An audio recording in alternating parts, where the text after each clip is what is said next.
ಹೊಳಿವೆ ಪರಾಕ್ರಮ ಗಂಭೀರವ ಇರುವಂತಹ ಸ್ಥಳ ಕೌಂಡಿಕ ಬಹುಮನೆಂದು ಕೇಳಿಕೊಂಡು ಓನಗ ಬಿತ್ತ ವಿಚಾರ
ಅವ ಯಾವ ಧರಣಿಂದ್ರನಾಗಲಿ ಅವ ಕೇಳಲೇಬೇಕು.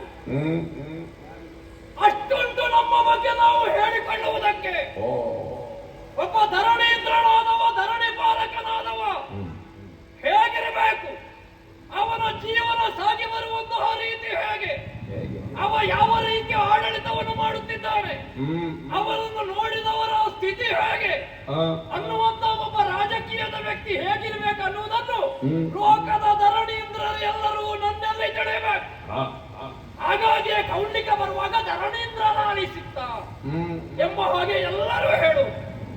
ಒಬ್ಬ ಸಾಧನೆಯ ಮಾಡುವಂತಹ ವ್ಯಕ್ತಿ, ಸಾಧಕನಾದವ ಯಾವುದನ್ನೆಲ್ಲ ಸಾಧಿಸಬಹುದು ಎಂಬುದನ್ನು ಈ ಲೋಕಮುಖಕ್ಕೆ ತೋರಿಸಿಕೊಟ್ಟವ ಮಾದ್ರೇಶನಾದಂತಹ ನಾನು. ಒಂದು ಕಾಲದಲ್ಲಿ ಹೇಗಿದ್ದೇನೆ, ಈಗ ಹೇಗಾಗಿ ಹೋದೆ. ಸಾಧನೆ ಎನ್ನುವುದು ಅದು ವೇದನೆ ಆಗಬಾರದು, ಜೀವನದಲ್ಲಿ ಹೊಸ ಶೋಧನೆ ಆಗಬೇಕು ಅನ್ನುವುದನ್ನು ತೋರಿಸಿಕೊಟ್ಟವ. ವರ್ತಮಾನ ಕಾಲದಲ್ಲಿ ಮಾದ್ರೇಶ, ಕೌಂಡಿಕ ಭೂಪತಿ ಎಂಬ ಹಾಗೆ ಎಲ್ಲರೂ ನನ್ನನ್ನು ಕೊಂಡಾಡುತ್ತಿದ್ದಾರೆ. ಯಾವತ್ತಿನ ಹಾಗೆ ಪ್ರಾತಃ ಕಾಲದಲ್ಲಿ ಎದ್ದು ಪ್ರಾತಾನ್ನಿಕೆಗಳನ್ನು ತೀರಿಸಿ ನಾನು ಸಭಾ ಪ್ರವೇಶ ಮಾಡುವಾಗ ನಮಗೆ ಆಪ್ತರಾದವರು ಬಂದು ಸೇರುತ್ತಿದ್ದಾರೆ. ನಮಗೆ ಆಗದ ವಿರೋಧ ಪಕ್ಷದವರು ಎಲ್ಲ ಹೋಗಿ ಆಯ್ತು. ಅದು ದೊಡ್ಡ ವಿಷಯ ಅಲ್ಲ. ಪ್ರಜೆಗಳ ಆಚಾರವನ್ನು ವಿಚಾರಕ್ಕೆ ತೆಗೆದುಕೊಂಡೆ ಯಾವುದರಲ್ಲಿಯೂ ಕಡಿಮೆ ಇಲ್ಲ, ಎಲ್ಲರೂ ಸುಕ್ಷೇಮಿಗಳೇ ಸರಿ ಎಂಬಂತಹ ಮಾತನ್ನು ಕೇಳುವಾಗ ನಮ್ಮ ಆಡಳಿತದಲ್ಲಿ ಒಂದು ತೃಪ್ತಿ ಇದೆ ಅನ್ನುವಂತಹ ಒಂದು ಸಮಾಧಾನ. ಇನ್ನೇನು ಸಭಾ ವಿಸರ್ಜನೆ ಮಾಡೋಣ ಎಂಬ ಹಾಗೆ ನಾವು ಆಲೋಚನೆ ಮಾಡುವಾಗ ನಮ್ಮ ಗುರುತು ಒಬ್ಬ ಬಂದು ಹೇಳಿದ, ಯಾರೋ ಒಂದು ಗುರುತು ಪರಿಚಯದ ವ್ಯಕ್ತಿ ಕೌಂಡಿಕ ಭೂಪತಿಗಳ ಸಂದರ್ಶನ ಆಗಬೇಕು ಅಂತ ಹೇಳ್ತಾ ಇದ್ದಾರೆ ಎಂಬ ಹಾಗೆ ಹೇಳಿದ್ರಲ್ಲ. ಅದು ಹೇಳಿ ಸುಖ ಇಲ್ಲ. ನಾವು ಆಡಳಿತಕ್ಕೆ ಬಂದ ಮೇಲೆ ಎಂತದೆಲ್ಲ ನಿರಾಶ್ರಿತರು ಬೇರೆ, ಅಂಗವಿಕಲರು ಬೇರೆ, ಬೇರೆ ಬೇರೆ ಎಲ್ಲ ಇಟ್ಕೊಂಡು ಬರುವುದು. ನಾವು ಕೊಡ್ತೇವೆ, ಅದು ಗೊತ್ತಾಗಿ ಈಗ ಹೇಳಿ ಸುಖ ಇಲ್ಲಪ್ಪ. ಕೆಲವರು ನಮ್ಮ ಅಭಿಮಾನಿಗಳು ಅವರೊಟ್ಟಿಗೆ ನಿಲ್ಬೇಕು, ಒಂದು ಹಸ್ತಾಕ್ಷರ ಕೊಡಬೇಕು ಒಂದು ಭಾವ, ಅಯ್ಯೋ ಆದ್ರೂ ಅವರನ್ನು ನಿರಾಸೆ ಮಾಡ್ಲಿಕ್ಕೆ ಆಗ್ತದ. ಹಾಗಾಗಿ ನಮಗೆ ಸಮಯ ಇಲ್ಲ. ಆದ್ರೂ ಒಮ್ಮೆ ಬೇಗ ಬಂದು ಹೋಗಿ ಯಾರು ಬರ್ರಿ ಬರ್ರಿ ಬರ್ರಿ ಬರ್ರಿ ಬರ್ರಿ ಬೇಗ ಬರ್ಲಿಕ್ಕೆ ಹೇಳ್ಬೇಕು ನಮಗೆ. ಬೇಗ ಬೇರೆ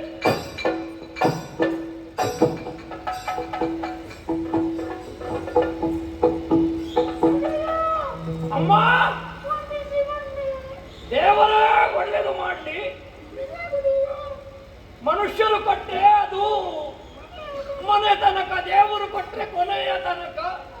ಹಾಗಾಗಿ ನಾವು ಕೊಟ್ರೆ ಎಂತದಾಗುತ್ತದೆ, ದೇವರು ಕೊಟ್ರೆ ಅದು ಶಾಶ್ವತವಾಗಿ ಉಳಿಯುತ್ತದೆ.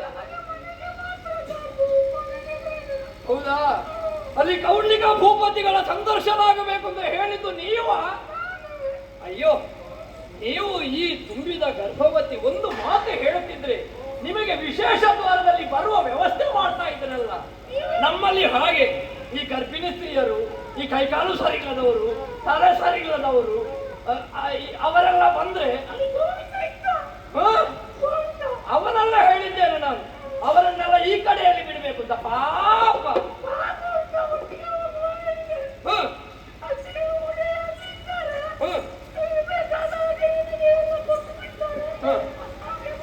ಅಮ್ಮ ನೋಡುವಾಗ ತುಂಬಿದ ಗರ್ಭಿಣಿ ನೀನು. ಎಷ್ಟು ವರ್ಷ, ಎಷ್ಟು ತಿಂಗಳಾಯ್ತಮ್ಮ? ಎಷ್ಟು? 12. ಶಿವ ಶಿವ, ನಾನು ಕೇಳಿದ ಹಾಗೆ ಗರಿಷ್ಠ ತಿಂಗಳು 9. 9 ತಿಂಗಳು 9 ದಿವಸ 9 ಗಡಿಗೆ ಹೀಗೆಲ್ಲ ಆಗುವ ಕ್ರಮ ಉಂಟು. 9 ತಿಂಗಳಲ್ಲಿ ನನಗೆ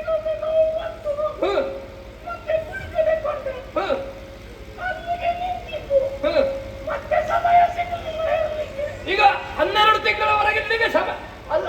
ನಿನ್ನ ಸಮಯಕ್ಕೆ ಹೆರ್ಲಿಕ್ಕೆ ಎಂತದದು ಬೇಕಾರ್ತು? ಅದು ನೀನು ಹೇಳಿದ ಹಾಗೆ ಹೆರಿಗಾಗುವುದು. ಅಲ್ಲ, ಹೇಳುದು ಕೇಳಿದ್ದೇನೆ, ಪುರಾಣದಲ್ಲೆಲ್ಲ 100 ವರ್ಷ ಗರ್ಭದಲ್ಲಿದ್ದವರು ಇದ್ರಂತೆ. ಹೌದಾ ಅಮ್ಮ? ಏನು ನಿನಗೆ ಏನಾದ್ರೂ ಮನೆಯಲ್ಲಿ ಸಮಸ್ಯೆಯ?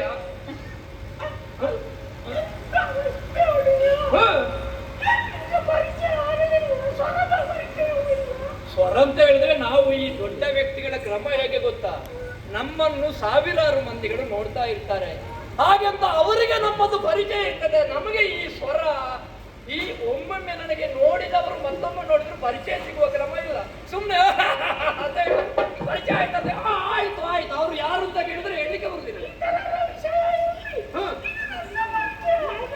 ದೇವರಾಣೆ ಆಗಲಿಲ್ಲಮ್ಮ, ನೀವು ಯಾರು ಅಂತ ಗೊತ್ತಾಗ್ಲಿಲ್ಲ. ಇದು ಏನು ನನ್ನ ಬಳಿಗೆ ಬಂದ್ರಿ? ನೀವು ಯಾರು? ಎಂತದು ಕಥೆ?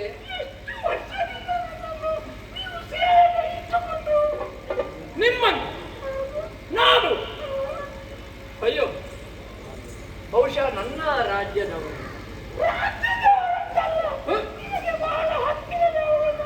ಅಯ್ಯೋ, ನಮ್ಮ ಪ್ರಜೆಗಳು ನಮಗೆ ಎಲ್ಲರೂ ಹತ್ತಿರ. ಆದ್ರೆ ಹತ್ತಿರ ಅಂತ ಹೇಳಿ ಸಾವಿರಾರು ಮಂದಿಗಳಲ್ಲಿ ನಿನ್ನ ಪರಿಚಯ ಆಗಬೇಕು ಅಂತ.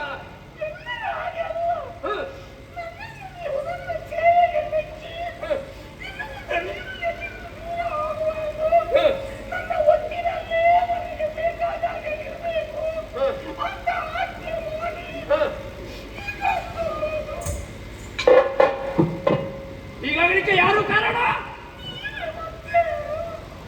ನಿನಗೆ ತಲೆ ಸರಿ ಇಲ್ಲ, ಪೂರ್ತಿ ಸರಿ ಇಲ್ಲ. ಬಹುಶಃ ಇದು ಎಂತದೋ ಯಾರಿಂದಲೂ ಆದಂತಹ ಒಂದು ಅಧಿಕ ಪ್ರಸಂಗ. ಅದಕ್ಕೆ ಅಪ್ಪ ಯಾರು ಅಂತ ಗೊತ್ತಿಲ್ಲದೆ ನಾನು ಅಪ್ಪಾದಿದ್ದು ಈಗ ನೀನು ಆ ಬಗ್ಗೆ ಆಲೋಚನೆ ಮಾಡಬೇಡ. ನಿನಗೆ ಯಾರಿಂದಲೂ ಅನ್ಯಾಯ ಆಗಿದೆ ಅನ್ನೋದು ಗೊತ್ತಾಗಿದೆ. ಹೇಳು, ಈ ಸಭೆಯಲ್ಲಿಯೋ ಅಲ್ಲ ನಮ್ಮ ಈ ರಾಜ್ಯದಲ್ಲಿಯೋ ಬೇರೆ ರಾಜ್ಯದಲ್ಲಿಯೋ ನಿನ್ನ ಈ ಸ್ಥಿತಿಗೆ ಕಾರಣರು ಯಾರು ಅನ್ನುವುದನ್ನು ಒಂದು ಸೂಚನೆ ಕೊಟ್ಟರೆ ಸಾಕು. ಅವರನ್ನು ತರ ತರ ತರ ಹೇಳ್ಕೊಂಡು ಹೊರಡಿಗೆ ಮಂಗಡಿ ನಾನು ಬಿಗಿಸ್ತೇನೆ. ಯಾರು? ನನಗೆ ಅವನಲ್ಲೇ ಸ್ವಲ್ಪ ಸಂಶಯ ಉಂಟು. ಮತ್ತೆ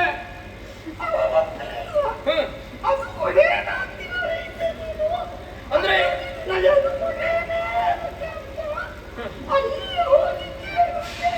ನಿನ್ನ ಗೋವಿಂದನಿಗೂ ನಿನಗೂ ಒಟ್ಟೊಟ್ಟಿಗೆ ಬಾರಿಸ್ತೇನೆ. ಮಾರಿ ಸಂತಾನವೇ, ನಾನು ಹೆಣ್ಣು ಹೆಂಗಸು ಅಂತ ಹೇಳಿ ಒಂದು ದಾಕ್ಷಿಣ್ಯದಲ್ಲಿ ಮಾತಾಡ್ಲಿಕ್ಕೆ ಅವಕಾಶ ಕೊಟ್ಟರೆ ಸಮಯ ಇಲ್ಲದಿದ್ರು ಅಧಿಕ ಪ್ರಸಂಗ ಮಾಡ್ತಿ. ಏನೋ ಹೋಗಿ ಎಂತದೋ ಬೇಡದನ್ನೆಲ್ಲ ಮಾಡಿಕೊಂಡು ಇಲ್ಲಿಗೆ ನನ್ನಲ್ಲಿ ಹೇಳಿದ್ರೆ ನಿನ್ನ ಗಮನಿಗೆ ಕೊಟ್ಟದ್ರಲ್ಲಿ ಉಂಟಲ್ಲ.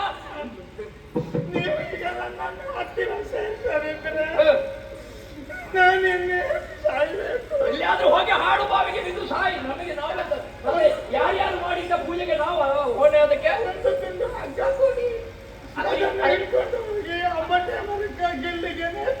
ಯಾವುದಾದ್ರಿತ್ತು ನಿನ್ನನ್ನು ಬರ್ಲಿಕ್ಕೆ ಬಿಟ್ಟವ ಗೋವಿಂದ ಅಲ್ವಾ? ಅವಳಲ್ಲೇ ಹೋಗಿ ಕೇಳು, ನಗ ಕೊಡು ಅಂತ. ನೀನೀಗ ಹೋಗಿದ್ದೀಯ, ನನಗೆ ಕೆಲಸ ಬೇರೆ ಕಡೆಗೆ ಹೋಗ್ಲಿಕ್ಕೆ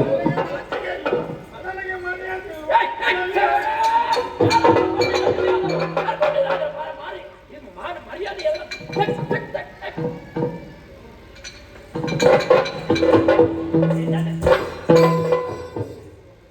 ನೀನ ಪುಣ್ಯಾತ್ಮ. ಮತ್ತೆ ನಿನಗೆ ಈ ಕಾಲಕ್ಕೆ ಎಂತದು ಸ್ತ್ರೀವೇಷ ಮಾಡುವ ಹುಚ್ಚು ನಿನಗೆ? ನಿಜವಾಗಿ ವೇಷದ ಹುಚ್ಚೆಲ್ಲ ಯಾವಾಗಲೂ ಬಿಚ್ಚಿದೆ ಅದು ಕೊನೆಗೆ ಸ್ತ್ರೀ ವೇಷ ಮಾಡುವಾಗ ಹುಚ್ಚು ಬಂದದ ನಿನಗೆ? ಅಲ್ಲ, ಹ? ಈಗ ನಮ್ಮ ಬೇರೆ ಬೇಯಬೇಕಿದ್ರೆ ಹ. ನಾವು ಹೊರಟ ಕಾರ್ಯ ಏನಾದರೂ ಯಶಸ್ವಿ ಆಗಬೇಕಿದ್ರೆ ಏನಾದರೂ ಈ ಬೇರೆ ಬೇರೆ ದೇಶಗಳಿಗೆ ಹೋಗುವಾಗ ತಕ್ಕ ಭಾಷೆ ಕಲಿತು ವೇಷ ಮಾಡಿಕೊಂಡು ಹೋಗದಿದ್ರೆ ಗುರುತು ಹಿಡಿತಾರೆ. ಗುರುತು ಹಿಡಿದು ಬಿಟ್ರೆ ಹೋಯ್ತಲ್ಲ. ನಾನು ನಿನ್ನಲ್ಲಿ ಹೇಳಿದ್ದಂಥದ್ದು ನೀನು ಮಾಡುವುದಂತದ್ದು. ನನ್ನ ಬಗ್ಗೆ ಯಾರು ಎಲ್ಲಿ ಹೇಗೆ ಆಡಿಕೊಳ್ತಾರೆ ತಿಳ್ಕೊಂಡು ಬಾ ಅಂತ ಹೇಳಿದ್ರೆ ನೀನು ಗರ್ಭಿಣಿಯ ವೇಷ ಮಾಡಿಕೊಂಡು ಸುಮ್ಮನೆ ಅಲ್ಲಿ ಮನೆಯಲ್ಲಿ ಕೂತ ನೀನು. ಬೇರೆ ಬೇರೆ ಯಾವ ವೇಷ ಮಾಡಿದ್ರು ಕೆಲವರೆಲ್ಲ ಬಟ್ಟೆ ಹಚ್ಚುತ್ತಾರೆ. ಆದರೆ ಈ ಸ್ತ್ರೀ ವೇಷವನ್ನು ಮಾಡಿದ್ರೆ ಉಂಟಲ್ಲ, ಅವರ ಗುರುತು ಸಿಗುದಿಲ್ವಾ? ಅದು ಸ್ತ್ರೀ ವೇಷಕ್ಕೆ ಓಂಗಿ ಬಾಕಿ ಆಗುದು. ಹೌದಾ? ಹೇಗಿತ್ತು ನಿನ್ನದು ಈ ಸಲದ್ದು? ಅಯ್ಯೋ ದೇವರೇ, ನಾನು ಸ್ತ್ರೀ ವೇಷ ಮಾಡಿ ಬೀದಿಯಲ್ಲಿ ಹೊರಟ್ರೆ ಸಾಕು ಎಲ್ಲ ಕಲ್ಲು ಬಿಸಾಡ್ತಾರೆ. 7ರಿಂದ ಹಿಡಿದ 70ರ ತೊಂದರವರೆಗೂ.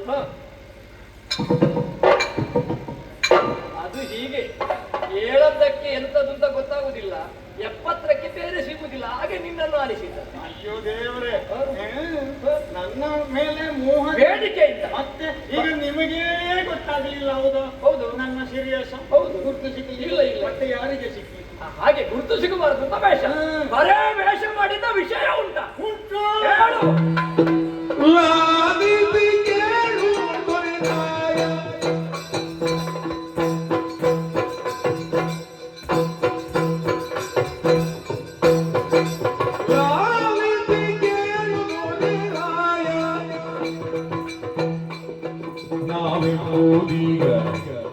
ನಾವೆಂಬುದೀಗ ಯಾವ ಮಾತಲ್ಲವಿದು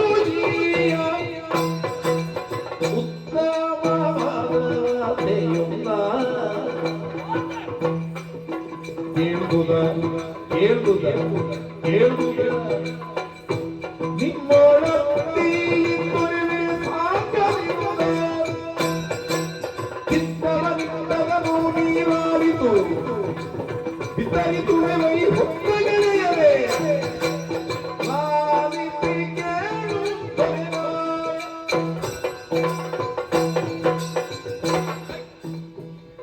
ಎಂತದ ನಿನ್ನ ಅಭಿನಯ?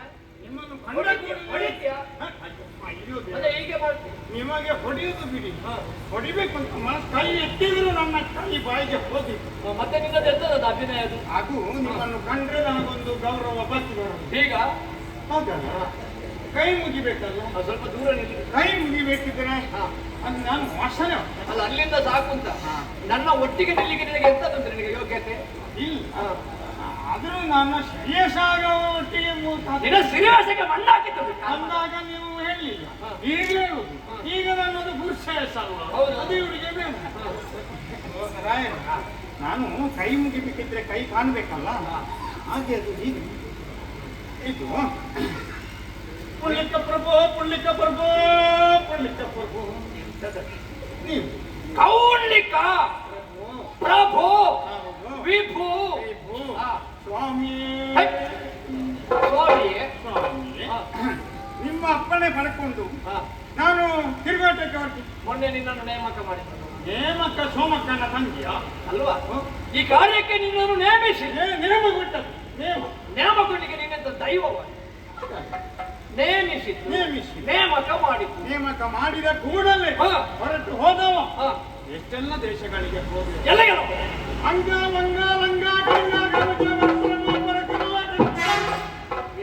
ಅಂಗ ಅಂಗ ವಂಗ ಅಂಗ ವಂಗ ಕಳಿಂಗ ಕಾಂಬೋಜ ಬರ್ಬರ ಕೇರಳ ಕೇರಳ ಕೇರಳ ಕೌಲವ ಗುಜರಾಟ ಒಟ್ಟಿಗೆ ಸೇರಿ ಎಷ್ಟಾಯ್ತು? ಚಪ್ಪನ್ನ ದೋಷ ಎಲ್ಲ ತಿಂದು ಚಪ್ಪನ್ನ ದೇಶ ಎಲ್ಲ ತಿರುಗಿ 56 ದೇಶ. ಚಪ್ಪನ್ನ 50 ಯಾರಾದ್ರೂ ಒಂದು ಬಂದೆಯ ಪುಣ್ಯ ಒಂದು 56 ಅಂತ ಹೇಳಿ, ಇಲ್ಲದ್ರೆ ಚಪ್ಪನ್ನ ದೇಶ ಅಂತ ಹೇಳಿ. ಚಪ್ಪನ್ನ 50 ಎಂತದ್ದು ಅದಕ್ಕೆ ಅದು 56 ಸೇರಿಸಿದ್ರೆ ಆಗುದಿಲ್ವಾ? ಕೆಲವರು ಹೇಳಿದ್ದಾರೆ ಚಪ್ಪನ್ನ ದೇಶ. ನಾನು ಕೆಲವರು ಹೇಳಿದ್ದನ್ನೇ ಕೇಳಿ 56 ದೇಶಗಳನ್ನು ಸರಿ ಗೊತ್ತಿದ್ದವರಲ್ಲಿ ಕೇಳಬೇಕು, ಅವರು ಹೇಳ್ತಾರೆ. ಕೇಳಲಿಕ್ಕೆ ಮನಸ್ಸು ಬೇಕಲ್ಲ. ನನಗುಂಟದ್ದು. ನಾನು ಕೇಳ್ತೇನೆ, ಕೇಳದೆ ಬಂದದ್ದು ನಿಮ್ಮ ಅದಕ್ಕೆ ಕೇಳಿ ಚಪ್ಪಣ್ಣ 56 ಅದು ಅವರು ಹೇಳುದು, ನಮ್ಮನ್ನು ಕೇಳುದು ಅವರಿಗೆ ಬೇಸರ. ಸರಿಯಾಗಿ ಗೊತ್ತಿದ್ದವರಲ್ಲಿ ಕೇಳು. ಒಡೆಯ ಹಾ. ಹಾಗೆ ಹೋದಲ್ಲೆಲ್ಲ ಹಾ. ಪ್ರತಿಯೊಬ್ಬರ ಬಾಯಲ್ಲಿ ನೀವೇ ಅಲ್ವಾ? ಎಂತದ್ದು ನನ್ನದು? ಬೆಲ್ಲದಚ್ಚ ಅಂತ ಅಲ್ಲ, ಮತ್ತೆ ಬಾಯಲ್ಲಿ ಎಲ್ಲ ನಾಲಿಗೆಯಲ್ಲಿ ಹಾ. ನಿಮ್ಮ ಕುರಿತಾಗಿ ಹೇಳು. ನಮ್ಮ ಸುದ್ದಿ ಹೌದಾ? ಹೇಗುಂಟು ನಮ್ಮ ಪ್ರಚಾರ? ಹುಟ್ಟಿದ್ರೆ ಹುಟ್ಟಬೇಕು ಕೌಲಿಕ ಅಂತ ಅವರು. ಹಾ. ಅವರು ಮನುಷ್ಯ ಅಲ್ಲ. ಅಲ್ಲ, ನಾನೀಗ ಇದು ಆಹಾ. ಪ್ರೇತಾತ್ಮ. ಅದು ಭೂತ, ಅದು ಭೂತ. ಭೂತ, ಅದ್ಭುತ. ಅದ್ಭುತ ವ್ಯಕ್ತಿತ್ವ. ಹಾ. ಅವರಿಗೆ ಜೋಡುಂಟ ಈಗ? ಹಾ? ಉಂಟೋ ಜೋಡು? ಇಲ್ವಾ? ಇಲ್ಲ. ಅವರೇ ಹೌದು, ನಾನಲ್ಲ. ಜೊತೆಯಾದವರು ಯಾರು ಇಲ್ಲ. ಜೋಡಿಲ್ಲ. ಸಾಗರಕ್ಕೆ ಸಾಗರಕ್ಕೆ ಸಾಗರವೇ ಸರಿ, ಗಗನಕ್ಕೆ ಗಗನಕ್ಕೆ ಗಗನವೇ ಸರಿ, ಭೂಮಿಗೆ ಭೂಮಿಗೆ ಭೂಮಿಯೇ ಸರಿ, ನಮಗೆ ನೀವೇ ಸರಿ. ನನಗೆ ಆಯ್ತು. ನಾನು ನೀನು ಇದ್ದಿದ್ದೇಳೆ ಒಟ್ಟು ನನ್ನೊಟ್ಟಿಗೆ ಸೇರಿಕೆ ಜನವ ನೀನು. ಒಟ್ಟಿಗೆ ನಿಮಗೆ ನೀವೇ ಸರಿ, ನನಗೆ ನಾನೇ ಸರಿ. ಒಡೆಯ ಹಾ. ಹೀಗೆಲ್ಲ ಕೊಂಡಾಡು. ಹಾ. ಅವರಿಗೆ ಈಗ ಸಮವೇ ಇಲ್ಲ. ಅಂದ್ರೆ ಹುಚ್ಚ ನನಗೆ. ಹಾ. ಸರಿ ಸಮಾನ ಸರಿ ಸಮಾನರಾದವರು ಯಾರು ಇಲ್ಲ. ಯಾರೂ ಇಲ್ಲ. ಹಾ. ಎಲ್ಲಿಯವರೆಗೆ ಅಂದರೆ ಹಾ. ಮಾನವನಿಂದ ತುಂಬ ಮೇಲೆ, ಹಾ. ದೇವರಿಂದ ಸ್ವಲ್ಪ ಕೆಳಗೆ. ಅಂದ್ರೆ ಮನುಷ್ಯರಲ್ಲ ದೇವರಲ್ಲ, ನರಭೂತವ ಅಲ್ಲ, ಹಾ. ಮೇಲೆ ಮೇಲೆ ಮೇಲೆ ಹೋಗಿ ಹಾ. ದೇವರ ಹತ್ತಿರ ಹೋಗಲಿಕ್ಕೆ ಇನ್ನು ಸ್ವಲ್ಪ ಸಮಯ ಇರು. ಅಂದ್ರೆ ನನ್ನನ್ನು ಕೊಲ್ಲಿಕ್ಕೆ ನೀನು ಆಲೋಚನೆ ಮಾಡುದು. ಹಾಗಲ್ಲ, ಮತ್ತೆ ದೇವರ ಹತ್ರ ಹೋಗುದು. ಅಲ್ಲಿಗೆ ತಲುಪಲಿಕ್ಕೆ. ಹಾಗೆ ಯಶಸ್ವಿಯಲ್ಲಿ ಮನುಷ್ಯತ್ವದಿಂದ ಮೇಲೆ, ಹೌದು. ದೈವತ್ವದಿಂದ ಸ್ವಲ್ಪ ಕೆಳಗೆ ಅಂತ ಎಲ್ಲ ಹೊಗಳ್ತಾರೆ. ಸರಿ. ಹಾಗೆ ಮತ್ತೆ ಈ ಹೊಗಳುವವರನ್ನೆಲ್ಲ ಎಲ್ಲ ಪೂರ್ತಿ ನಂಬಲಿಕ್ಕೆ ಆಗುದಿಲ್ಲ. ಎದುರಿನಲ್ಲಿ ಬೇಕಾದಷ್ಟು ಹೊಗಳ್ತಾರೆ, ಹಿಂದಿನಿಂದ ಬೇಡದೆ ಮಾತಾಡ್ತಾರೆ. ಹೇಳಿ ಪ್ರಯೋಜನ ಇಲ್ಲ. ಹಾ. ಅವರನ್ನು ನೋಡುವಾಗಲೇ ಗೊತ್ತಾಗ್ತದೆ. ಹಾ. ಹೇಳಲಿಕ್ಕೆ ನಮಗೆ ಮನಸ್ಸು ಬೇಕು. ಹೌದು. ಹೀಗೆ ಮಾಡಿಕೊಂಡು ಬಂದು ಮಾಡಿ ಹೊಗಳಿದ್ದು ನಾವು. ಇದು ಓದಿಕೊಂಡು ಮತ್ತೆ ಸರಿ. ಹಾಗೆ ಎಲ್ಲ ಕಡೆ ಹೊಗಳ್ತಾರೆ. ಹಾ. ಇನ್ನು ಏನು ವಿಶೇಷ ಉಂಟು? ಸುಮ್ಮನೆ ಅಂತ ಹೇಳಿ ಇನ್ನೇನು ಮಾಡೋಣ ಅಂತ ಮತ್ತೆ ಕಡೆಗೆ ಮಾವನ ಮನೆಗೆ ಹೋದೆ. ನಾ ಹೇಳಿದಂತದ್ದು ನನ್ನ ಬಗ್ಗೆ ತಿಳಿ ಅಂತ ಹೇಳಿದ್ರು. ಇನ್ನು ಮಾವನ ಮನೆಗೆ ಹೋಗ್ಲಿಕ್ಕೆ ನಮ್ಮ ರಾಜಕೀಯದ ಸಮಯವ ನಿನಗೆ? ನನ್ನ ಮಾವನ ಮನೆಗೆ ಹೋಗ್ಲಿಕ್ಕೆ ನನ್ನ ಮಾವನಿಗೂ ನನಗೂ ಸರಿ ಅಂತ? ಈಗ ಯಾರಿಗೆ? ಅವರಿಗೆ ಸರಿ ಇಲ್ವಾ, ನಿನಗೆ ಸರಿ ಇಲ್ವಾ? ಅವರಿಗೆ ಸರಿ ಇಲ್ಲ ಅಂತ ಹೇಳ್ಬೇಕಷ್ಟೇ. ಅದೇನು ನಿನಗೆ ಮಾವನಲ್ಲಿ ಕೋಪ? ಸಿಟ್ಟು 3 ವರ್ಷ ಆಯ್ತು ನನಗೆ ಸಿಟ್ಟಾಗಿ. ಬರುದಿಲ್ಲ ನನಗೆ. ಯಾಕದು? ಅವನ ಮಗಳನ್ನು ನನಗೆ ಮದುವೆ ಮಾಡಿ ಕೊಡುವಾಗ ಹೇಳಿದ್ದೇನೆ ಒಂದು ಮಾತು. ಏನಂತ? ನೋಡಪ್ಪ, ಈಗ ಮದುವೆ ಕಾರ್ಯಕ್ರಮ ಮುಗಿಸೋಣ, ಸ್ವಲ್ಪ ಹಣದ ಅಡಚಣೆ ಉಂಟು, ಹಾಗಾಗಿ ಈಗ ಕೊಡ್ಲಿಕ್ಕೆ ಏನೂ ಇಲ್ಲ, ಒಂದು 2-3 ವರ್ಷದೊಳಗೆ ಒಂದಿಷ್ಟು ಚಿನ್ನ ಏನಾದ್ರು ಕೊಡ್ತೇನೆ, ಹೇಗಾದ್ರೂ ಹೊಂದಿಸಿ ಅಂತ ಮಾತು ಕೊಟ್ಟಿದ್ದಾರೆ. ಇಷ್ಟು ವರ್ಷ ಆಯ್ತು. ಹೌದಾ? ನಿನಗೆ ನಾಚಿಕಾಗುದಿಲ್ಲ? ಹೆಂಡತಿಯ ಕಡೆಯಿಂದ ಬರುವ ವರದಕ್ಷಿಣೆ ತಗೊಳ್ಳುತ್ತಾರೆ. ನಾನು ಕೇಳಿದ್ದೇನೆ. ನಾ ಹೇಳಿದ್ದೇನೆ ವರದಕ್ಷಿಣೆ ಯಾರು ತಗೊಳ್ಬಾರ್ದು ಅಂತ ಹೇಳ್ತಾರೆ. ನಾನು ಕೇಳಿದ್ದಲ್ಲ, ಬರುವಲ್ಲಿ ಅವರಿಗೆ ಕೊಡುವಾಗ ಬೇಡ ಅಂತ ಹೇಳ್ಬೇಕು. ಬೇಡ ಅಂತ ಹೇಳಲಿಕ್ಕೆ ನನಗೆ ಆಗ ನಿನಗೂ ಬೇಡ ಅಂತ ಕಾಣಲಿಲ್ಲ. ಕೊಡ್ತೇನೆ ಅಂತ ಹೇಳಿದ್ದಾನೆ. ಆದರೆ ಇಷ್ಟು ವರ್ಷ ಆಯ್ತು. ಹಾ.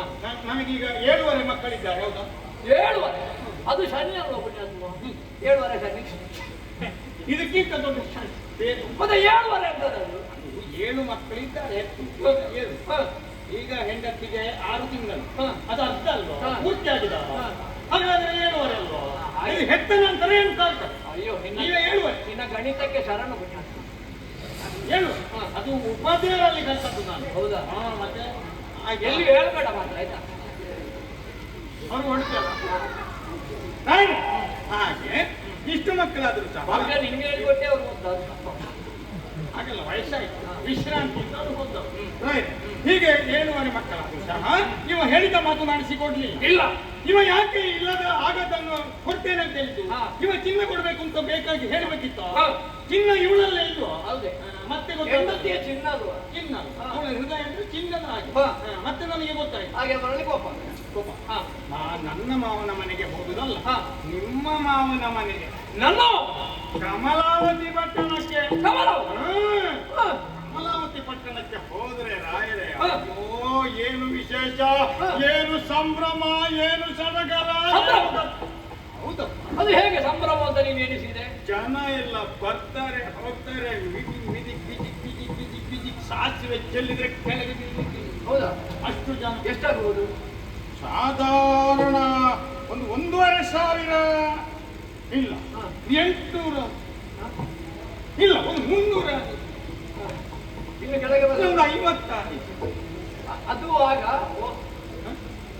ಈಗ 1000ಕ್ಕಿಂತ 50 ಹೆಚ್ಚಾದ ಲೆಕ್ಕ ಎಷ್ಟು ಸಂಖ್ಯೆ ಇಲ್ಲದನ್ನು ಲೆಕ್ಕ ಮಾಡಿ 50,000 ಮತ್ತೆ ಅಷ್ಟು ಸಂಖ್ಯೆಯಲ್ಲಿ ಜನ ಸೇರಿದ್ದ. ಹೌದಪ್ಪ. ಆಮೇಲೆ ಒಂದು ಕಡೆಯಿಂದ ನೋಡುವಾಗ ಮಾರ್ಗದಿಂದಲೇ ಜಲ್ಲಿ ಹಾಕಿದ್ದಾರೆ. ಯಾವ್ದು ಹೂವಿನದ್ದು ಮಲ್ಲಿಗೆ ಜಲ್ಲಿ. ಅದೇ ಅದೇ ಶೃಂಗಾರ.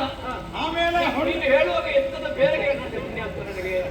ಅದು ಹೂವಿನ ಜಲ್ಲಿ ಅಂತ ಹೇಳು. ಎಲ್ಲ ಹೇಳಲಿಕ್ಕೆ ಹೋದ್ರೆ ಇಷ್ಟು ಉದ್ದ ಆಯ್ತು, ಇನ್ನು ಟಕ್ ಟಕ್ ಮಾಡಿದ್ರೆ ಅಲ್ಲ, ಅವರು ಮಾಡುವುದಕ್ಕಿದ್ರು ನೀನು ಹೇಳಿದ್ದು ಅವರಿಗೆ ಅಪಾರ್ಥ ಆಗ್ಬಾರ್ದಲ್ಲ. ಆಯ್ತಾ? ಅದು ಹೂವಿನ ಜಲ್ಲಿ ಅಂತ ಹೇಳು. ಜಲ್ಲಿ ಹಾಕಿದ್ದಾರೆ. ನಾಳೆ ಬರ್ತಾ ಇರ್ತಾರೆ ಅವ ಹೀಗೆ ಹೇಳಿದ ಬರ್ಲಾಕಿ ಅವರಿಗೆ ಅದೇ ಕೆಲಸ, ಅದರಲ್ಲಿ ಬರ್ತದೆ ಅವರಿಗೆ, ಸುಮ್ಮನೆ ಎಲ್ಲ ಬರ್ತಾರೆ. ಹೂವಿನ ಜಲ್ಲಿ. ಹೂವಿನ ಜಲ್ಲಿ ಒಂದು ಕಡೆಯಿಂದ ಹೊಂಡ ತೋಡಿದ್ದಾರೆ, ಹೊಂಡ. ಮತ್ತೊಂದು ಕಡೆಯಿಂದ ಬಿದಿರು ತಂದು ಹಾಕಿದ್ದಾರೆ, ಒಂದು ಕಡೆಯಿಂದ ಮಾವಿನ ಮರ ಕಾಣಿಸಿದ್ದಾರೆ, ಒಂದು ಕಡೆಯಿಂದ ಬಿಳಿ ಬಟ್ಟೆ ಕಾಣ್ತಾರೆ. ಅಯ್ಯೋ ಅಯ್ಯೋ ಅಯ್ಯೋ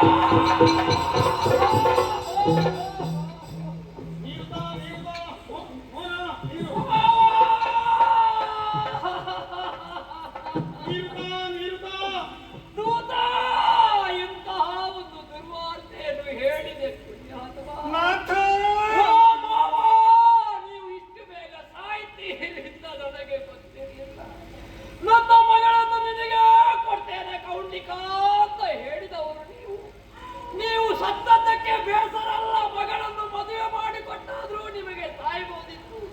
ಇಷ್ಟು ಅವಸರದಲ್ಲಿ ಸಾಯುವಂತ ಒಂದು ದುರ್ಯೋಗ ಯಾಕೆ ಬಂತು? ಮಾವಾನಿ ಮಾಡಿದೆಯಲ್ಲ, ಮಾವಾನಿ ಮಾಡಿದೆ. ಮಾವಾನಿ ಮಾಡಿದೆಯಲ್ಲ. ಅಲ್ಲ, ಯಾಕೆ ಮಾರೇ ಸುಮ್ಮನೆ ಕಲ್ಲು ಗುಂಡಿನ ಹಾಗೆ ಉಂಟು ಮುದುಕ, ನೀವು ಸಾಯಿ. ಮಗಳು ದರಿದ್ರ ಸಂತಾನವೇ ಬಾಯಿ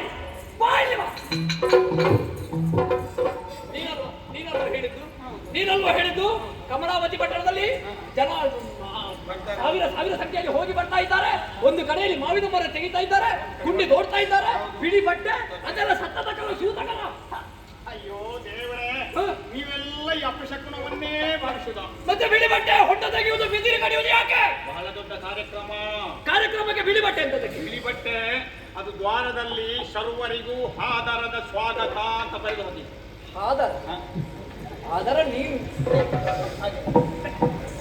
ಆಧಾರದ ಸ್ವಾಗತ, ಆಧಾರ ಬೇರೆ ಆಧಾರ ಬೇರೆ. ಅಷ್ಟೆಲ್ಲ ನಾನು ಓದಿದ್ದೇನಾ? ನಾನು ನಿರಕ್ಷರ ಕುಂಕಿ ಅಲ್ವಾ? ಅದ ನಿನ್ನ ಕುಂಕಿ, ಅದು ಹೋದದಲ್ವ. ಆಧಾರದ ಬೇಡದು ಪುಣ್ಯ. ಆಧಾರದ ಸ್ವಾಗತ ಅಂತ ಬರೆದು ಹಾಕ್ಲಿಕ್ಕೆ ಬಿಳಿ ಬಟ್ಟೆ. ಆಧಾರದಲ್ಲ, ಆಧಾರದ ಸ್ವಾಗತ. ಮತ್ತೆ ಈ ತರ ಬೇರೆ ಉಂಟಾ? ಅದು ಬಿಳಿ ಬಟ್ಟೆ, ಅದಕ್ಕೆ ಬಿಳಿ ಬಟ್ಟೆ ಸ್ವಾಗತಕ್ಕೆ ಬರೆದು ಹಾಕ್ಲಿಕ್ಕೆ. ಆಮೇಲೆ ಹೊಂಡ ನೋಡಿದ್ದು ಯಾಕೆ? ಕಂಬ ಬಿದಿರಿಗೊಂದು ಹಾಕಿದ್ದು ಯಾಕೆ? ಚಪ್ಪರ ಹಾಕಲಿಕ್ಕೆ. ಚಪ್ಪರ ಈಗ ಚಪ್ಪರ ಹಾಕಿ ಸ್ವಾಗತ ಕೋರ್ಲಿಕ್ಕೆ ಎಂತದ್ದು ಯಾಕೆ? ಅವರಿಗೆ ಮೊನ್ನಲ್ವ ಆದದ್ದು 60 ವರ್ಷ ಆದ್ದು ಕಾರ್ಯಕ್ರಮ ಮಾಡಿ ಬಂದದ್ದು. ಮತ್ತೆ ಆಮೇಲೆ ಬಾಳೆಲೆ ಕಡ್ದು ಶೃಂಗಾರಕ್ಕೆ, ಮಾವಿನ ಮರ ಕಡ್ದದ್ದು ತಳಿರು ತೋರಣ ಕಟ್ಟಲಿಕ್ಕೆ. ಅದೇ ಯಾಕೆ ಅಂತ ಕೇಳಿದೆ ನಾನು. ಪ್ರಶ್ನೆ ಅಲ್ವಾ? ಬಹಳ ಮಂದಿ ಹತ್ತಿರ ಕೇಳಿದೆ. ಯಾರಲ್ಲಿ ಕೇಳಿದ್ರು ಎಲ್ಲರೂ ಹೇಳುದು ನನಗೆ ಸಮಯ ಇಲ್ಲ ಮರೆ, ಈಗ ನೀನಲ್ಲಿ ಮಾತಾಡ್ಲಿಕ್ಕೆ ಕಾರ್ಯಕ್ರಮದ ಅವಸರ ಅಷ್ಟು. ಹೌದಂತೆ. ಮತ್ತೇನು ಮಾಡುದು ಅಂತ ಮತ್ತೆ ನನ್ನ ಒಬ್ಬ ಹತ್ತಿರದ ಒಬ್ಬ ಮಿತ್ರ ಸಿಕ್ಕಿದ್ರು, ಗೆಳೆಯ. ಅಲ್ಲಿಯೂ ನಿನಗೆ ಹೋದಲ್ಲೆಲ್ಲ ಒಂದು ಸಂಬಂಧ ಮಾಡಿಕೊಳ್ಳುವ ಕೆಲಸ ಉಂಟಿಲ್ಲ. ಸಂಬಂಧ ಮಾಡುದಲ್ಲ, ಈಗ ಗೋವಿಂದನಿಗೆ ಅಷ್ಟು ಮಾಡಿದ್ದಾರೆ, ನನಗೂ ಇರ್ಲಿ. ಹೌದಾ? ಅಲ್ಲಿ ಇದ್ರಲ್ಲ ಇದು ನಾನು ದೇವರ ಹತ್ರ ಕೇಳಿ, ಓಯ್ ಮೋರಣ್ಣ, ಅಮ್ಮಂಜೆ ಮೋಹನ ಅಂತ ನನ್ನ ವಿಷಯ.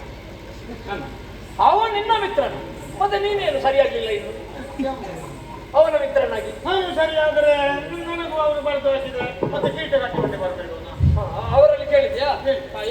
ಮೋಹನಣ್ಣ ನನ್ನಲ್ಲಿ ಅವನಲ್ಲಿ ಹಾಗೆ ಕೇಳಿ, ಇಲ್ಲಿ ಏನು ವಿಷಯ, ಇಷ್ಟು ದೊಡ್ಡ ಕಾರ್ಯಕ್ರಮ ಎಂತದ್ದು ಇಲ್ಲಿ ಅಂತ. ನಿನ್ನಲ್ಲಿ ಮಾತಾಡ್ಲಿಕ್ಕೆ ನನಗೆ ಸಮಯ ಇಲ್ಲ ಮಾರ. ಒಂದು ಕಡೆಯಲ್ಲಿ ಆಟ ಮುಗಿಸಿ ಬಂದದ್ದು ನಾನು, ಈಗ ಇಲ್ಲಿ ಹೋಗ್ಬೇಕು. ಹೊತ್ತಾಯಿತು ವೇಷಕ್ಕೆ, ಇಲ್ಲದಿದ್ರೆ ಮತ್ತೇನು ಸಿಗ್ಲಿಕ್ಕಿಲ್ಲ ಅಲ್ಲಿ. ಮತ್ತೇನು ನನಗೆ ವಿಷಯ ತಿಳಿಬೇಕಲ್ಲ, ನಾನು ಬಿಡ್ತೇನೆ. ಇಲ್ಲ ಹಾಗೆ ಬಂದ್ರೆ ಆಗುತ್ತಲ್ಲ ಅಂತ ಮತ್ತೆ ಒಬ್ಬ ಅಜ್ಜಿ ಹತ್ತಿರ ಹೋದೆ. ಯಾರು ಅಜ್ಜಿ? ಸರಿ, ಅದಾದ್ರೆ ಸರಿ. ಈಗ ಕೆಲವರೆಲ್ಲ ಈ ಯುವಕರ ಹತ್ತಿರ ಹೋಗಿ ಕೇಳು, ಅದು ಹಾಗೋ ಇದು ಹೀಗೋ ಅಂತ ಗೊತ್ತಿಲ್ಲ ಅಂತ ಹೇಳುದಿಲ್ಲ. ಅರೆ ಮನೆ ಈಗ ಯುವಕರಿಗೆ ಸಮಯ ಇಲ್ಲ, ಮಾತಾಡ್ಲಿಕ್ಕೆ ಸಮಯ ಇಲ್ಲ. ಎಲ್ಲಿಂದ? ಮುದುಕರ ಹತ್ರವೇ ಹೋಗ್ಬೇಕು, ಅವರಿಗೆ ಸ್ವಲ್ಪ ಸಮಯ. ಅದಕ್ಕೆ ನಾನು ಅಜ್ಜಿ ಹತ್ತಿರ ಹೋಗಿ ಕೇಳಿದೆ, ಅಜ್ಜಿಯೇ ಇಲ್ಲಿ ಏನು ನಡೆಯುವುದು, ಏನು ಕಾರ್ಯಕ್ರಮ ಅಂತ. ಮದುವೆ ಇಲ್ಲ ಮಗ, ಮದುವೆ ಎಂತದು? ಮದುವೆ ಮದುವೆ ಅಲ್ಲಿಲ್ಲ ಮಾರೇರ, ನನಗೆ ಅರ್ಥ ಆಯ್ತು ಮಾತ್ರ. ನನಗೆ ಮುದುಕರದ್ದು ಅರ್ಥ ಆಗ್ತದೆ. ಮದುವೆ ಯಾರಿಗೆ ಮದುವೆ ಅಂತ ಕೇಳಿದೆ. ಅಷ್ಟೊತ್ತಿಗೆ ಆರತಿಗೆ ಮದುವೆ. ಆರತಿಯಿಂದ ನನ್ನ ಮಾವನಿಗೆ ಮಗಳಿಲ್ಲ. ಆರತಿ ಆರತಿ ಮದುವೆ ರತಿಯನ್ನು ನನಗೆ ಮದುವೆ ಮಾಡಿಕೊಡುದಂತೆ ಯಾವಾಗಲೂ ಮಾತಾಗಿದೆ. ಅವಳು ನನ್ನ ಭಾವಿ ಪತ್ನಿ. ಬಾಯಿ ಬತ್ತಿಗೆ ಹೌದಾ? ಯಾರಿಗೆ ಕೊಡುವುದು ಗೊತ್ತುಂಟ? ನನಗೆ ಮೊದಲೇ ಅದು ಮಾತಾಗಿದದು, ನಿಶ್ಚಯ ಆಗಿದೆ. ಅದು ಮೊದಲು. ಈಗ ಕೊಡುವುದು ಯಾರಿಗೆ ಗೊತ್ತುಂಟ ನಿಮಗೆ? ಈಗ ಹುರಿಯ ಕೃಷ್ಣ ಮಗ ಹುರಿಯ ಎತ್ತ ಕರ್ಮ ಮಾತ್ರ. ಹುರಿಯ ಅದು ದೊಡ್ಡವರಲ್ಲ, ವಿಷಯ ತೆಗಿಬೇಡ. ದೊಡ್ಡವರ ನೆನಪಬೇಕು, ಇಲ್ಲದಿದ್ರೆ ನಮಗೆ ಮುಂದೆ ಹೋಗ್ಲಿಕ್ಕೆ ಆಗುದು. ಯಾರದು? ಹುರಿಯ ಕೃಷ್ಣ. ಮತ್ತೆ ಅದು ಕರಿಯ ಕೃಷ್ಣ, ಪುಣ್ಯಾತ್ಮ ಕೃಷ್ಣನ ಮಗ ಮನ್ಮಥನಿಗೆ ಮದುವೆ ಮಾಡಿ ಕೊಡುವುದು ನಿಶ್ಚಯ ಆಗಿ ದಿಬ್ಬಣ ಬಂದು ಎಲ್ಲ ಬುಡದಿಯ ವ್ಯವಸ್ಥೆ ಆಗಿದೆ. ಬಿಡದಿಯ ವ್ಯವಸ್ಥೆ ಆಗಿದೆ. ಇನ್ನು ದಾರಿ ಆಗುವುದಕ್ಕೆ ಮಾತ್ರ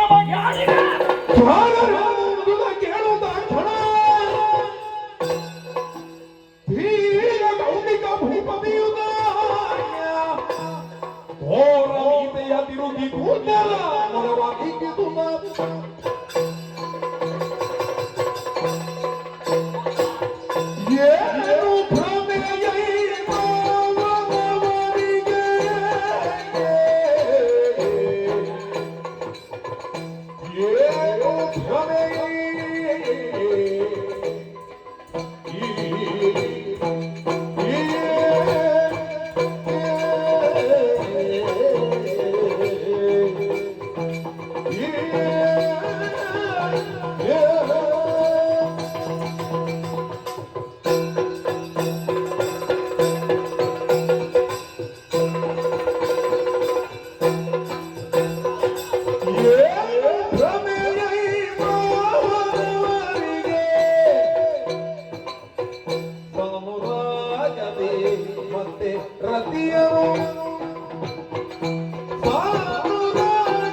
ಯಾರಿಗೆ ನಾಥ? ನನಗೆ ನಾಥ. ನನಗೊಬ್ಬರಿಗೆ ಇವರಿಗೂ ನಾಥ ಮಾತ್ರ ಅಲ್ಲ, ಎಲ್ಲರಿಗೂ ನಾಥ. ಭೂತಾಯಿ ನಾಥ. ನಾಥ ಒಡೆಯ ಒಡೆಯ ಒಡೆಯ ಒಡೆಯ ವಿಭು ಪ್ರಭು ಹಾಗೆ ಹೇಳಬೇಕು. ಒಟ್ಟಿನಲ್ಲಿ ಎಂತದ್ದನ್ನಾದ್ರೂ ಬಂದು ಹೇಳಿದ್ರೆ ಅರಸರಿಂದ ಬಹುಮಾನ ಸಿಕ್ಕಿತು ಅಂತ ನೀನು ಭಾವಿಸಿದ್ಯಾ? ಒಟ್ಟಿನಲ್ಲಿ ಏನೂ ಮಾಡದೆ ಎಂತದ್ದಾದ್ರೂ ಒಂದು ಸುದ್ದಿ ತಂದು ಹಾಕಿದ್ರೆ ಅದನ್ನು ಕೌಲಿಕ ಭೂಪತಿ ಒಪ್ಪಿಕೊಳ್ತಾರೆ ಅಂತ ಭಾವಿಸಿದ್ಯಾ? ಈಗ ನಾನು ಹೇಳುವುದು ಸುಳ್ಳು ಅಂತ ಕಾಣುತ್ತಾ ನಿಮಗೆ? ಸುಳ್ಳು ಹೇಳ್ತೇನೇನು? ನಿಮ್ಮಾಣೆ, ನನ್ನಾಣೆ, ನನ್ನ ಮಕ್ಕಳಾಣೆ, ನನ್ನ ಹೆಂಡತಿಯಾಣೆ, ದೇವರಾಣೆ, ಭೂತಾಯ್ ಭೂತಾಯ್ ಭೂತಾಯ್ ಆಣೆ. ಸತ್ಯ. ಒಂದೇ ಭೂತಾಯಿಗೆ ಮೂರಾಣೆ. ಸತ್ಯವ? ಸತ್ಯವೇ. ನಾನು ಮದುವಾಗಬೇಕು ಅಂತ ಗ್ರಹಿಸಿದ ರತಿಯನ್ನು ಸಾನುರಾಗದಲ್ಲಿ ನನಗೆ ಕೊಟ್ಟು ಮದುವೆ ಮಾಡುವುದನ್ನು ಬಿಟ್ಟು ಮೀನಕೇತನಿಗೆ ಕೊಡ್ತಾ ಇದ್ದ. ಹಾಗಿದ್ರೆ ಏನಿದು? ತಲೆ ಸರಿ ಇದ್ದವ ಮಾಡಬೇಕಾದ ಕೆಲಸವ ಇದು? ಈಗ ಅದು ತಲೆ ಸರಿ ಇಲ್ಲ. ಅವರಿಗೆ ಮೊನ್ನೆ ಷಷ್ಠಬ್ದಿ ಆದದ್ದು 60 ಕಳೆದಿದೆ. 60 ಕಳೆದ ಮೇಲೆ ಅರಮರಳು ಅಂತ ಅರಡು ಮರಳು ಅಂತ ಹೇಳ್ತಾರೆ. ಇದು ಬುದ್ಧಿ ಸರಿ ಇದ್ದವ ಮಾಡಿದ್ದಲ್ಲ, ಅವರಿಗೆ ಬುದ್ಧಿ ಕೆಟ್ಟಿದೆ. ಮರಳು ತನದಲ್ಲಿ ನನಗೆ ಕೊಟ್ಟು ಮದುವೆ ಮಾಡಬೇಕಾದಂತ ರತಿಯನ್ನು ನನ್ನ ಬದ್ಧ ವಿರೋಧಿ ಉಳಿದ ಯಾರಿಗೆ ಕೊಡುವುದು ಇದು ನನಗೆ ಬಿಸಿ ಆಗ್ತಾ ಇರಲಿಲ್ಲ. ಆ ಕೃಷ್ಣ ಕರಿಯ ಗೋಬಳ ಅವನ ಮಗ ನನ್ನ ವಿರೋಧಿಯ ಮಗನಿಗೆ ಕೊಟ್ಟು ಮದುವೆಯನ್ನು ಮಾಡ್ತಾನಂತಾದ್ರೆ ಇದಕ್ಕಿಂತ ದೊಡ್ಡ ಮರುಳಾಟ ಬೇರೆ ಉಂಟೇನೋ? ಮರುಳಾಟ ಉಂಟಾ? ತಲೆ ಸರಿತಾವ ಮಾಡುವ ಕೆಲಸವ ಅವನಿಗೆ ಕೊಡ್ತಾನಂತಾದ್ರೆ ನನ್ನಲ್ಲಿ ಕೊರತೆ ಬೇಕೋ? ನಾನು ಯಾರು ಹೇಳು?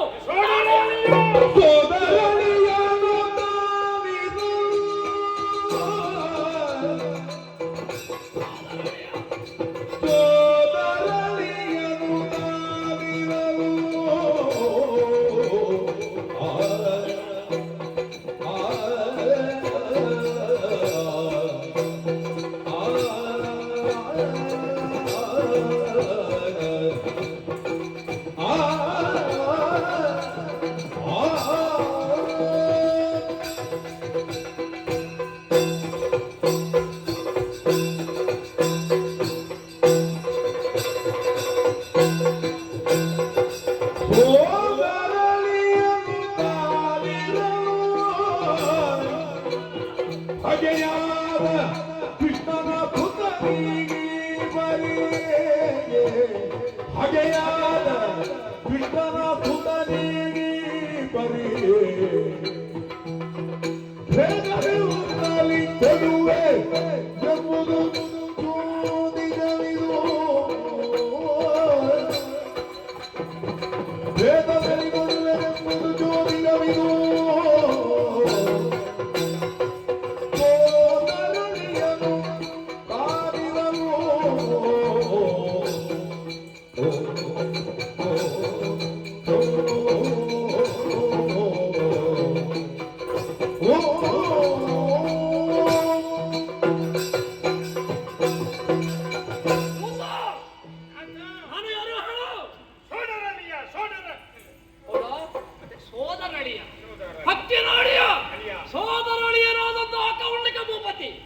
ಇರುವಾಗ ನನ್ನ ಮಾವ ಗಮನ ಭೂಪ ಮಾಡಬೇಕಾದದ್ದೇನು? ಯಾರ್ಯಾರಿಗೂ ಕೊಡುವುದಲ್ಲ, ನನ್ನ ಬಳಿಗೆ ಬರಬೇಕಿತ್ತು. ನನ್ನ ಬಳಿಗೆ ಬಂದು ನನ್ನ ಮುಂದೆ ನಿಂತು ನಾನು ಅಳಿಯನಾದ್ರೂ ಕೂಡ ನನ್ನಲ್ಲಿ ಬೇಡಿಕೊಳ್ಳಬೇಕಿತ್ತು. ಯಾಕಂದ್ರೆ ನಾನು ಮಾದ್ರೇಶ ಕೌಂಡಿಕ ಅಡಿಯ. ಈ ಲೋಕದಲ್ಲಿ ನಿನ್ನಂತಹ ಸುರ ಸುಂದರಾಂಗ, ವಿದ್ಯಾವಂತ, ಜನಬಲ, ದೇಹಬಲ, ಅಧಿಕಾರ ಬಲ ಎಲ್ಲವೂ ಇರುವಂತಹ ಒಬ್ಬ ಭೂಭುಜ ಪರಾಕ್ರಮಿ ಸರಿ ನನ್ನ ಮಗಳಿಗೆ ಮತ್ತೆ ಹುಡುಕಿದ್ರೆ ಸಿಗುವುದಕ್ಕೆ ಸಾಧ್ಯವೇ ಇಲ್ಲ. ಹಾಗಾಗಿ ನನ್ನ ಮಗಳನ್ನು ನಿನಗೆ ಮದುವೆ ಮಾಡಿಕೊಡುವುದಾ ಎಂಬುದಾಗಿ ನಾನು ಯಾವತ್ತೂ ನಿಶ್ಚಯ ಮಾಡಿದ್ದೇನೆ. ಆದ್ದರಿಂದ ನಾನು ಬಂದಿದ್ದೇನೆ. ನನ್ನ ಮಗಳನ್ನು ಮದುವೆ ಆಗಿ ಅವಳ ಬಾಳನ್ನು ಬೆಳಗಿಸಬೇಕು ಅಡಿಯ. ನನ್ನ ಮಗಳನ್ನು ಮದುವೆ ತೊಂದರೆ ಇಲ್ಲ. ನಿನಗೆ ಏನೋ ಆಗ ಸ್ವಲ್ಪ ಅವಸರದಲ್ಲಿ ನನ್ನ ಮರೆತು ಹೋಗ್ತಿರ್ಬೋ. ಈಗಲಾದ್ರೂ ನಿನಗೆ ಮನಸ್ಸಾಯ್ತಲ್ಲ, ನನ್ನ ನೆನಪಾಯ್ತಲ್ಲ. ಇನ್ನು ಮದುವೆಗಿದ್ರೆ ಮಣ್ಣಿಗೆ ತಿಳಬೇಡ. ನಿನ್ನ ಮಗಳನ್ನ ತಂದು ನನಗೆ ಒಪ್ಪಿಸು.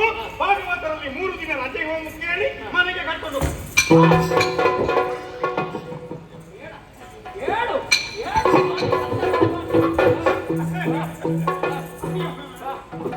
ಕಪ್ಪೆ ಮುಖದವನೇ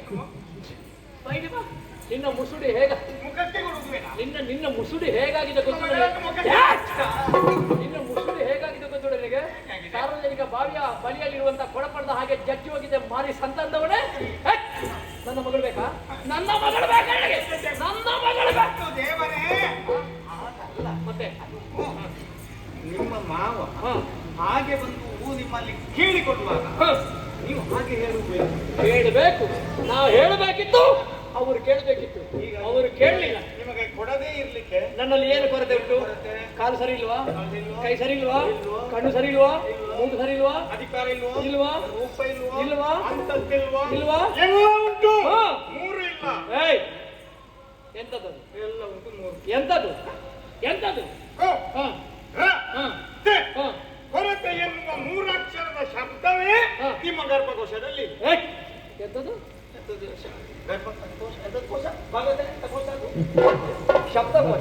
ಶಬ್ದಕೋಶದಲ್ಲಿ ಕೊರತೆ ಎನ್ನುವ ಶಬ್ದ ಯಾವುದೇ ಕೊರತೆ ಇಲ್ಲ.